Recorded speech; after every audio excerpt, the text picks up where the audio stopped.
Good morning दोस्तों। MPS motivators के इस प्लेटफॉर्म में आपका फिर से स्वागत है। आज हम फिर हाजिर हैं स्टैंडर्ड 10 के मैथमेटिक्स के साथ। आज का हमारा टॉपिक है एरिया रिलेटेड टू सर्किल, वृत्त से संबंधित क्षेत्रफल के बारे में। आज का सेशन पूरी तरह सर्किल से संबंधित होगा। आज हम देखेंगे वृत्त से संबंधित वे सभी सूत्र जो हमारे 10वां क्लास के लिए बहुत ही ज़्यादा इंपॉर्टेंट हैं।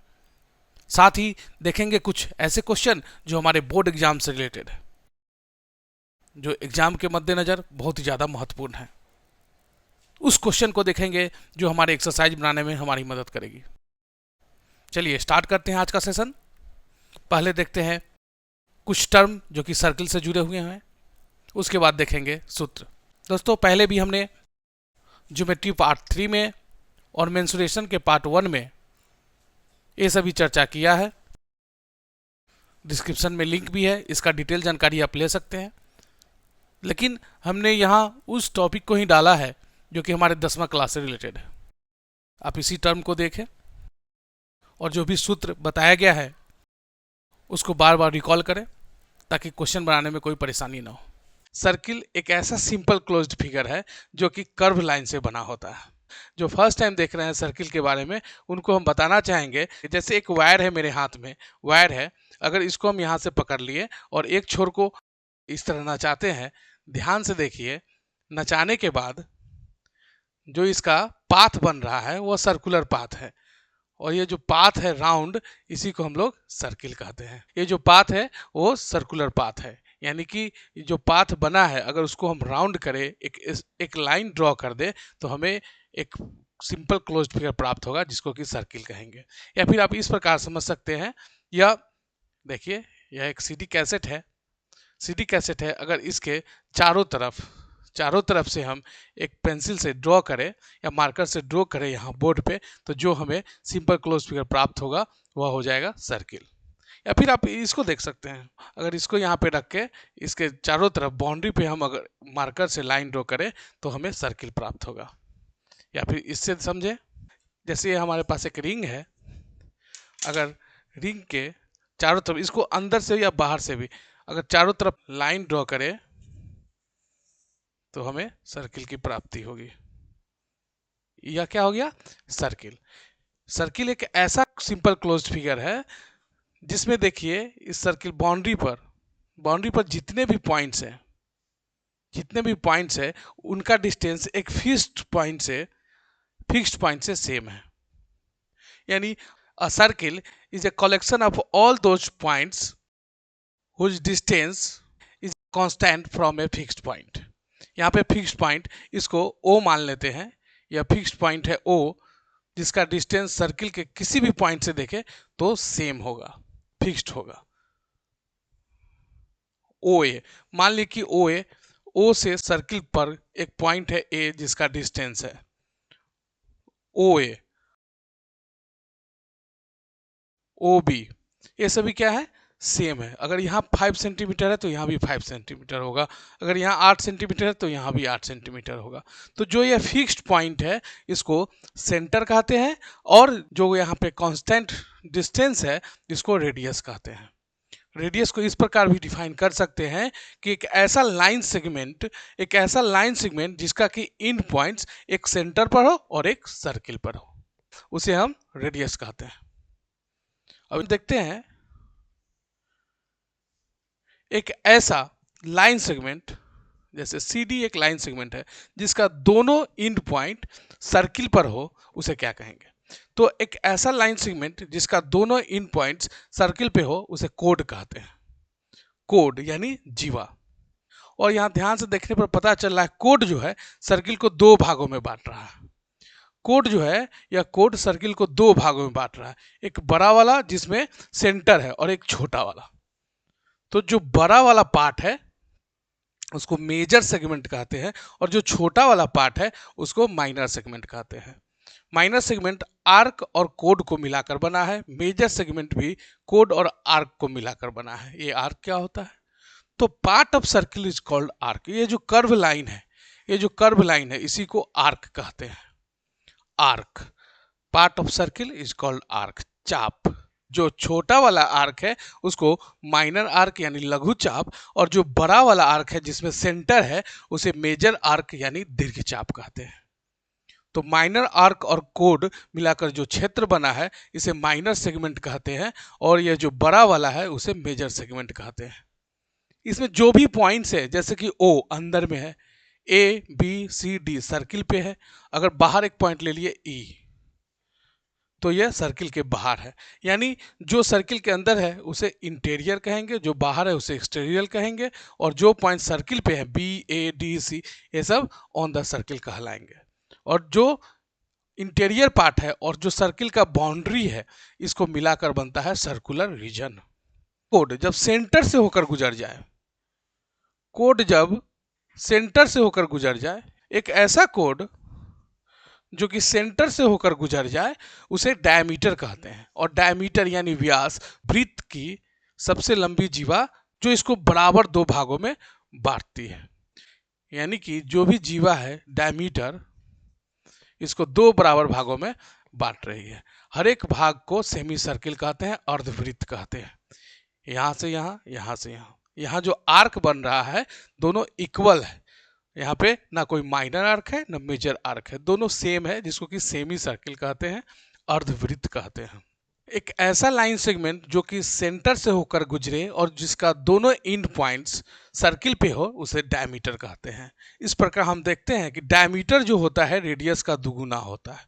क्योंकि रेडियस जो है सेंटर से सर्किल तक है और यह सेंटर से सर्किल तक है, फिर देखिए इधर भी सेंटर से सर्किल, यानी ओ आई और ओ एच को देख लीजिए, ओ जी और ओ एफ को देख लीजिए, ओ एफ और ओ जी मिलाकर एफ जी बना है, ओ एच और ओ आई को मिलाकर एच आई बना है।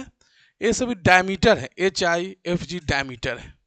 और हम देख रहे हैं कि ओ जी O F O H O आई ये सब क्या है, रेडियस है। रेडियस का प्लूरल रेडी। ये सब त्रिज्याएं हैं और ये व्यास हैं। तो व्यास जो है त्रिज्या का दोगुना है, diameter is twice the radius. अब यदि कोई दो रेडियस ले ले, मान लिए यहाँ पे OP एक रेडियस है और यहाँ से OD, OP और OD रेडियस ले लिए, तो यहाँ से जो क्षेत्र बन रहा है, जो रीजन बन रहा है, दो रेडियस यानी OP और OD, और यहाँ पे P से लेकर D तक, P से लेकर D तक आर्क लेकर, यानी दो रेडियस और एक आर्क लेकर जो हमारे पास क्षेत्र आ रहा है उसे सेक्टर कहते हैं, यानी त्रिज्यखंड कहते हैं। इसमें भी चूंकि हम जानते हैं कि सेंटर पर जितना भी एंगल बनेगा सबको जोड़ेंगे तो 360 डिग्री होगा। तो वैसे सेक्टर जिसका सेंटर पर बना हुआ एंगल, इस आर्क से सेंटर पर बना हुआ एंगल 180 डिग्री से छोटा हो उसे हम माइनर सेक्टर कहेंगे, और जिस पर 180 डिग्री से बड़ा कोण बने उसे हम मेजर सेक्टर कहेंगे, यानी लघु त्रिज्यखंड और दीर्घ त्रिज्यखंड। अब हम देखते हैं सेकेंट और टेंजेंट। अभी तक हमने देखा लाइन सेगमेंट। अब एक ऐसा लाइन जो सर्किल को दो पॉइंट्स पे टच करे, एक ऐसा लाइन जो सर्किल को किसी दो पॉइंट पे टच करे, जैसे RS एक लाइन है जो सर्किल को दो पॉइंट TU पे टच कर रहा है, तो यह सेकेंड कहलाएगा।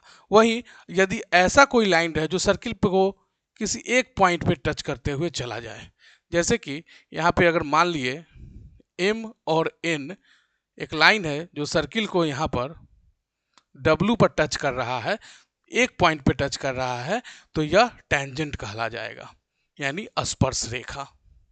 टेंजेंट जिस पॉइंट पे टच करता है उसे पॉइंट ऑफ कांटेक्ट कहते हैं, स्पर्श बिंदु कहते हैं।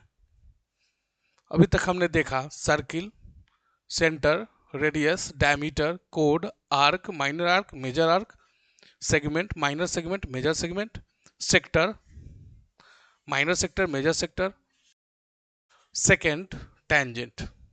अब हम देखते हैं concentric circle.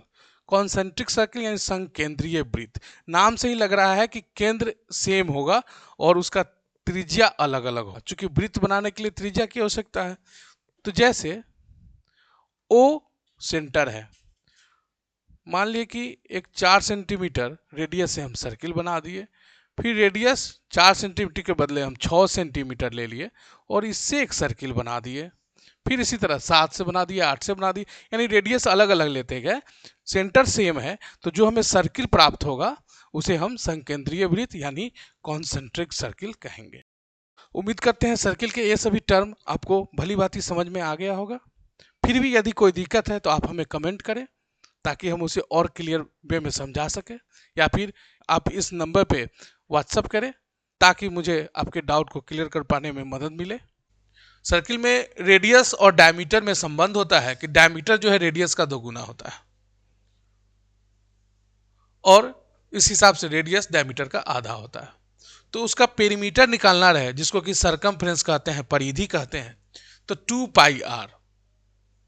Pi are unit, यानी कि 2 इंटू पाई इंटू आर। पाई का वैल्यू यहाँ पे 22/7 रखेंगे या फिर 3.14 रखेंगे। अगर डी लेके चलते हैं, डायमीटर दिया हुआ है, सरकमफ्रेंस निकालना है, तो पहले हम रेडियस निकाल लेंगे और उसका 2 पाई आर कर देंगे, या फिर डायरेक्ट हम पाई इंटू डी यानी पाई इंटू डायमीटर करेंगे तो हमें सरकमफ्रेंस प्राप्त हो जाएगा। इस हिसाब से अगर रेडियस निकालना रहे तो सरकमफ्रेंस बाई 2 पाई कर देंगे, डायमीटर निकालना रहे तो सरकमफ्रेंस बाई पाई कर देंगे।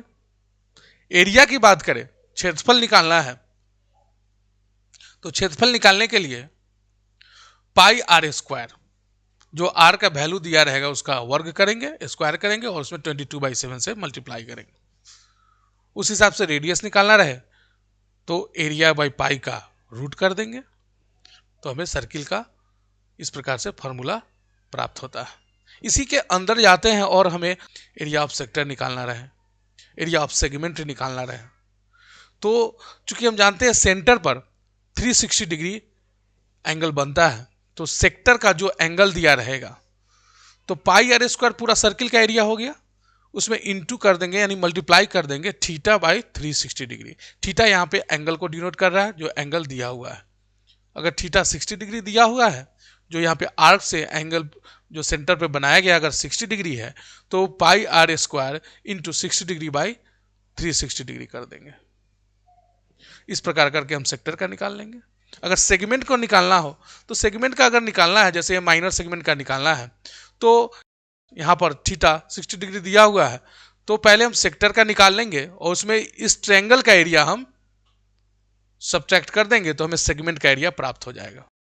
इस ट्रायंगल का एरिया निकालना है, तो इसमें चूंकि दोनों ये रेडियस है तो इक्वल है और यहाँ पे कोड का लेंथ दिया नहीं हुआ है, तो ट्रायंगल में यदि 90 डिग्री यहाँ पे रहता, सेंटर पर बना हुआ 90 डिग्री रहता, तो राइट एंगल ट्रायंगल के फॉर्मूला से निकाल लेते। यहाँ पे 60 डिग्री है, तो उस हिसाब से एक फार्मूला है जिसका प्रयोग करेंगे ट्रायंगल का एरिया निकालने के लिए, 1/2 into R square into sine theta, और साइन 60 डिग्री का वैल्यू रख देंगे जो कि होता है √3/2। इस टाइप के क्वेश्चन में मैक्सिमम थीटा का वैल्यू 30 डिग्री, 45 डिग्री या 60 डिग्री दिए होते हैं और उसके आधार पे हम इसका एरिया निकाल लेंगे। तो इस प्रकार देखें कि सेगमेंट का एरिया क्या हो जाएगा, तो pi R square theta by 360 degree minus 1/2 R square sine theta. इस प्रकार हम सेगमेंट का एरिया भी निकाल लेंगे। यदि अगर कंसेंट्रिक सर्किल है, उसका एरिया निकालना रहे, तो जैसे कि यह कंसेंट्रिक सर्किल है, रिंग है, इसमें हमें इस पाथ का एरिया निकालना है। जैसे कि रेस ट्रैक होता है, उसका एरिया निकालना रहे तो कैसे निकालेंगे? बड़ा वाला जो सर्किल है उसका एरिया निकालेंगे, फिर छोटा वाला जो सर्किल है उसका एरिया निकालेंगे। दोनों को अगर सब्ट्रैक्ट करते हैं तो हमें यह ट्रैक का एरिया पता चल जाएगा। या फिर इसको इस तरह भी देखें, पाई इंटू R1 का स्क्वायर माइनस R2 का स्क्वायर। बड़ा जो रेडियस है और जो छोटा रेडियस है उसके स्क्वायर को घटाएंगे और पाई से मल्टीप्लाई कर देंगे, तो हमें इस कॉन्सेंट्रिक सर्किल में जो ट्रैक बनाया गया है एरिया हम प्राप्त कर लेंगे। इस प्रकार हम कॉन्सेंट्रिक सर्किल में भी जो यह ट्रैक के रूप में बना हुआ जगह है उसका एरिया हम निकाल लेंगे। इसमें 2 टर्म और है जिससे रिलेटेड क्वेश्चन आता है, जैसे कि क्लॉक है, उसमें आवर हैंड, मिनट हैंड के द्वारा जो डिस्टेंस ट्रेवल किया गया है जो डिस्टेंस मापा गया है उसका क्षेत्रफल कितना है। तो इसमें हम जान लेंगे कि आवर हैंड चूंकि 12 घंटा में एक चक्कर लगा देता है, तो 12 घंटा में 360 डिग्री कंप्लीट करता है। उस हिसाब से 1 घंटा में 360 डिग्री बटा 12 यानी 30 डिग्री कंप्लीट करता है। ठीक मिनट हैंड का उसी तरह करेंगे कि वह 60 मिनट में एक चक्कर पूरा कर देता है, यानी कि 1 घंटा में वह 360 डिग्री कंप्लीट करता है। 60 मिनट इज इक्वल टू 1 घंटा। तो उसका 5 मिनट में निकालना हो या 10 मिनट में निकालना हो तो उसके अनुसार हम उसको 360 में डिवाइड कर देंगे और प्राप्त कर लेंगे। व्हील से रिलेटेड क्वेश्चन हो सकते हैं। नंबर ऑफ रिवॉल्यूशन निकालिए, डिस्टेंस ट्रेवल बाय व्हील निकालिए, तो वो सब सरकमफ्रेंस से संबंधित होगा। एक रिवॉल्यूशन में व्हील कितना चक्कर काट रहा है, जो व्हील का सरकमफ्रेंस होगा वह उसके द्वारा एक रिवॉल्यूशन में तय की गई दूरी को बताएगा। उसी तरह जब दिया रहे कि इतना डिस्टेंस है, उसमें नंबर ऑफ रिवॉल्यूशन निकालिए, या फिर उस व्हील का रेडियस निकालिए, या उस व्हील का डायमीटर निकालिए, या उस व्हील का सरकमफ्रेंस निकालिए, तो कैसे निकालेंगे आइए उसको इस क्वेश्चन की मदद से हम देखते हैं। इस क्वेश्चन के माध्यम से हम इस पॉइंट को समझने का प्रयास करेंगे। जैसे यहाँ दिया गया है कि एक साइकिल का चक्का जो है, व्हील है, जो कि 5000 रिवॉल्यूशन में 11 किलोमीटर डिस्टेंस ट्रेवल करता है, तो उस व्हील का डायमीटर क्या है। जैसा कि अभी हमने चर्चा किया कि एक रिवॉल्यूशन में जो तय की गई दूरी है उसका सरकमफ्रेंस है, उसी हिसाब से पहले हम चूंकि 5000 रिवॉल्यूशन में 11 किलोमीटर ट्रेवल कर रहा है, तो हम एक रिवॉल्यूशन में कितना दूरी तय करता है ये निकालेंगे, जो सरकमफ्रेंस होगा, फिर डायमीटर निकाल लेंगे। तो पहले हम एक रिवॉल्यूशन में तय की गई दूरी निकालते हैं, जो इसका सरकमफ्रेंस होगा। टोटल डिस्टेंस हमारे पास है 11 किलोमीटर और नंबर ऑफ रिवॉल्यूशन है 5000। 11 किलोमीटर को हम छोटे यूनिट में बदलेंगे, मीटर में बदलेंगे या सेंटीमीटर में बदलेंगे। 1 किलोमीटर में 1000 मीटर होता है, तो इसलिए अगर मीटर में बदलना है तो 1000 से गुना करेंगे, और सेंटीमीटर में बदलना है तो 100 से फिर गुना करेंगे, डिवाइडेड बाय 5000, यानी कि जो सरकमफ्रेंस आएगा वह सेंटीमीटर में आ जाएगा। इसको अब सिंप्लीफाई करेंगे तो हमें प्राप्त होगा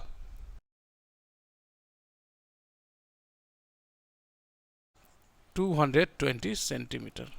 सरकमफ्रेंस 220 सेंटीमीटर आ गया, तो आप ही बताइए डायमीटर क्या होगा। तो डायमीटर का फॉर्मूला होता है सरकमफ्रेंस बटा पाई, यानी 220 बाई 22/7, तो 7 ऊपर चल जाएगा, 20 से ये 10 बार में, यानी 10 7 जा 70 सेंटीमीटर। यानी जो व्हील है उसका डायमीटर क्या हो गया, 70 सेंटीमीटर हो गया। दोस्तों कोई भी क्वेश्चन बनाइए उसका स्टेटमेंट बहुत इंपॉर्टेंट है, स्टेटमेंट लिखिएगा, और स्टेटमेंट पर पकड़ बनाने के लिए सॉल्व एग्जाम्पल्स देखिएगा। जो भी बुक में एक्सरसाइज में सॉल्व एग्जाम्पल दिए गए होते हैं उसको प्रयास कीजिएगा, उसको बनाइएगा, उससे आपका स्टेटमेंट पर पकड़ बढ़िया होगा। जैसे यहीं पे यूनिट अगर लिखना है तो यहाँ सेंटीमीटर सेंटीमीटर सेंटीमीटर, यहाँ भी 1 सेंटीमीटर होगा। इस प्रकार करके एक एक चीज़ को ध्यान में रखिएगा और फिर क्वेश्चन को सॉल्व कीजिएगा। कहाँ पे कौन स्टेटमेंट लिखना है उस पर विशेष ध्यान दीजिएगा, तब जाकर एग्जामिनर आपका एक भी मार्क नहीं कट पाएगा। स्टेटमेंट को ध्यान से लिखना है। अगर डायग्राम का जरूरत है, फिगर का जरूरत है, तो फिगर को बनाएंगे अच्छे तरीका से, और इस प्रकार हम इस टाइप के क्वेश्चन को सॉल्व कर पाएंगे। कभी कभी ऑब्जेक्टिव में इस टाइप के क्वेश्चन रहेंगे कि 2 सर्किल बाहर से टच कर रहा है एक दूसरे को, तो उन दोनों के सेंटर के बीच का डिस्टेंस क्या होगा। 2 सर्किल इंटरनली अंदर से टच कर रहा है एक दूसरे को, तो उसके सेंटर के बीच का डिस्टेंस क्या होगा, या फिर उससे रिलेटेड एरिया निकालना हो। तो इसमें हम जानेंगे, ये 2 तथ्य है, इसको याद रखना है, दिमाग में रखना है कि जब इंटरनली टच करता है तो दोनों सेंटर के बीच की दूरी उसके रेडियस का अंतर होगा, यानी दोनों त्रिज्या को घटा देंगे तो दोनों सेंटर के बीच का डिस्टेंस हमें प्राप्त हो जाएगा।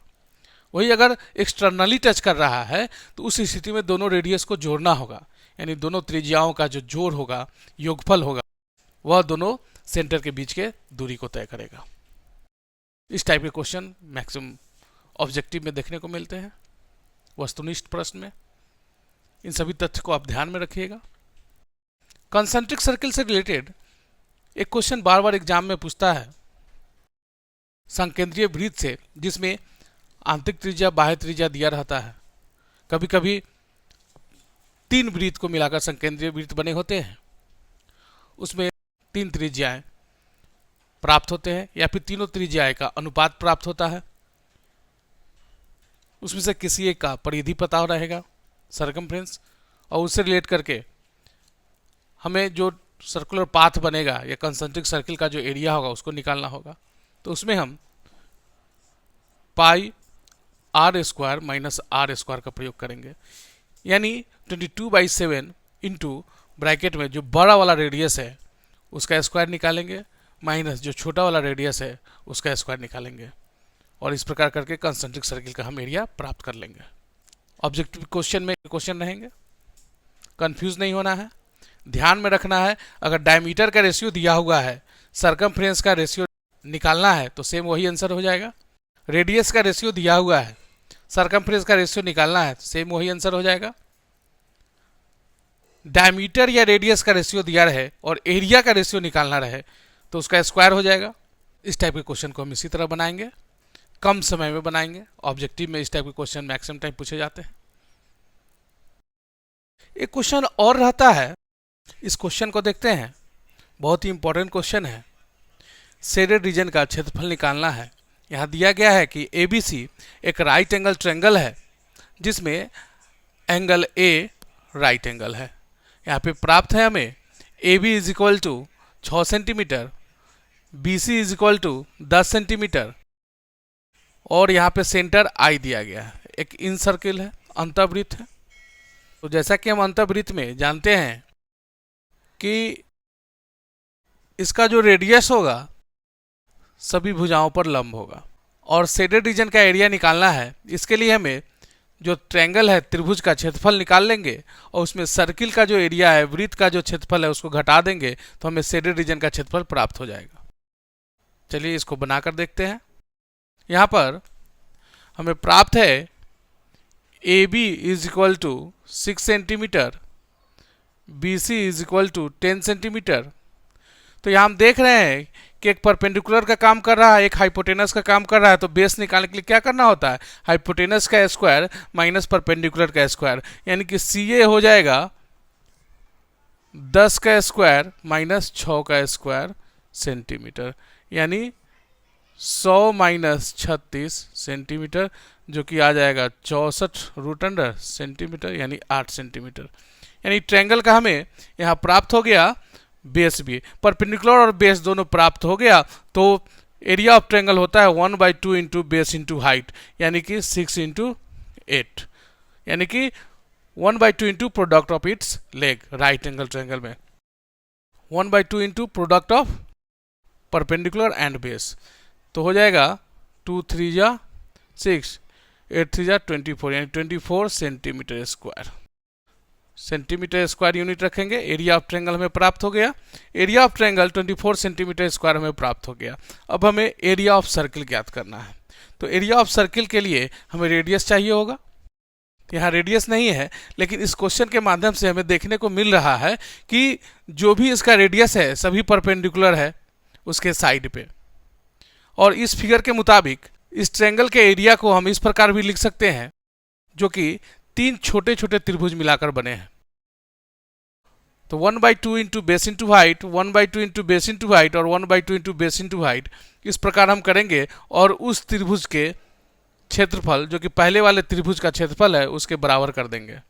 तो इसे हम इस प्रकार लिखेंगे 1/2 इंटू रेडियस जो हाइट का काम कर रहा है, और बेस हो जाएगा उसका साइड, जैसे मान लिए पहले AB, फिर 1/2 इंटू रेडियस इंटू BC, फिर 1/2 इंटू रेडियस इंटू CA।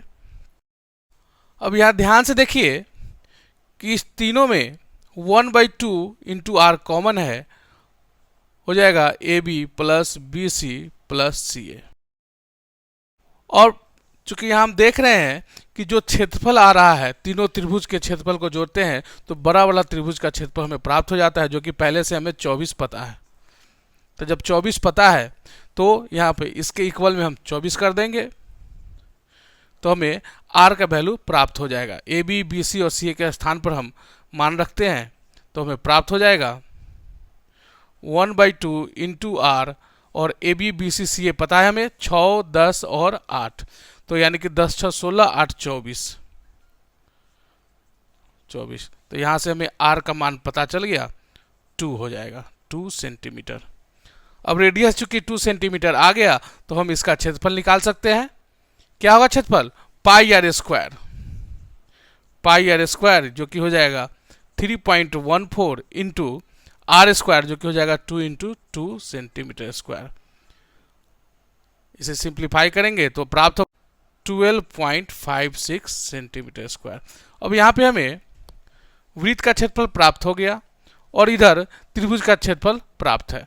तो त्रिभुज के क्षेत्रफल में से जब वृत्त का क्षेत्रफल घटाएंगे तो शेडेड रीजन का क्षेत्रफल आ जाएगा, जो कि हो जाएगा 24 माइनस 12.56 सेंटीमीटर स्क्वायर।